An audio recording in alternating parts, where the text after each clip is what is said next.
Hey guys, let's get more news about Lakers, but first, don't forget to subscribe and leave your like. LeBron James doesn't hesitate when naming Lakers' best player after blowout loss. The Los Angeles Lakers didn't look like themselves on the second night of a back-to-back on Tuesday. After a sluggish start, the tides never turned, as the Philadelphia 76ers snapped the Lakers' four-game win streak with a dominant 118-104 victory. Lakers superstar Anthony Davis left the game in the second quarter with an abdominal strain and never returned, resulting in poor play across the board, despite LeBron James having quite the game. James finished with 31 points, 9 rebounds, 8 assists, and shot 10-4-16 from the field and 10-4-11 from the free throw line. Yet, following the game, when asked what was so challenging for Los Angeles to respond, he didn't hesitate in saying that losing Davis, the team's best player, made it tough. "When our best player goes out, it's always challenging, especially in the middle of the game," James said. "If he's out from the beginning, then we have a game plan set. We know what to expect, we know what our lineup's going to be. But when AD goes out, or any of our guys, throughout the course of the game, it's tough." LeBron James on the lopsided loss with Anthony Davis sidelined the last three quarters. "When our best player goes out, it's always challenging, especially in the game." pic.twitter.com/chhh1b0ue, Dave McMenamin, at 10, January 29, 2025. While James has frequently praised Davis's importance to the team, he's never really directly called him the best player on the roster until now.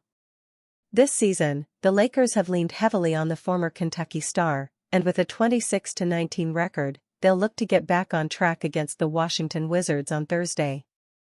This season, James is averaging 23.8 points, 9.0 assists, and 7.6 rebounds per game, while Davis is posting 25.7 points, 11.9 rebounds, 3.4 assists, 2.1 blocks, and 1.3 steals. Davis's injury isn't expected to be serious, and with All-Star Weekend approaching, there are just a few more games before the NBA takes a brief midseason hiatus. Davis is expected to be part of the All-Star festivities, alongside LeBron James, representing the Western Conference. Lakers Anthony Davis out at least 1 week with abdominal injury. Los Angeles Lakers star big man Anthony Davis has suffered an abdominal muscle strain and will miss approximately 1 week, the team announced on Wednesday. The injury occurred in the team's 118-104 loss to the Philadelphia 76ers on Tuesday night. While it is unknown when in the game Davis suffered this injury, he was seen walking to the locker room during the first quarter holding his lower abdomen area with Lakers personnel around him. He did not return to this game after originally being listed as questionable. Upon undergoing an MRI, it was determined that Davis's injury would require him to miss a short period of time.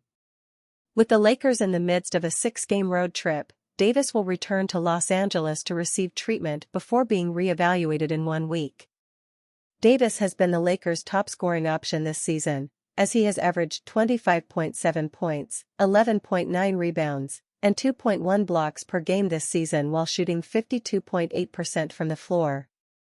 Although LeBron James was named an All-Star starter over him, Davis is expected to be named as one of the 7 All-Star reserves from the Western Conference on Thursday night.